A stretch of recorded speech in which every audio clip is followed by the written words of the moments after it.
Salam, hər vaxtınız xeyir olsun, əziz izləyicilərim, necəsiniz? Dünən rəfiqəmgilə qonaq getmişdim, yoldaşı saz yeməyi hazırladı. Əslində ətlə hazırlayacaqdılar, amma mən ət yeyə bilmədiyimə görə məcbur toyuqla hazırladılar. Amma çox dadlı idi həqiqətən də.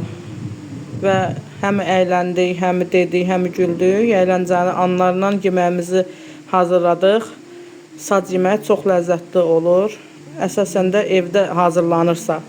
Yəni restoranlarda da yemişik, əslində qalanda saz yeməklərindən, amma həqiqətən evinkinin dadı bir başqadır da.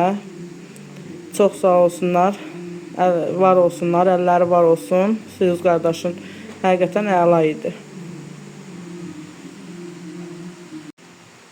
Əziz dostlar, mənə dəstək olmaq üçün kanalıma abunə olmağı, videolarımı bəyənməyi unutmayın. Çox sağ olun, var olun hər biriniz.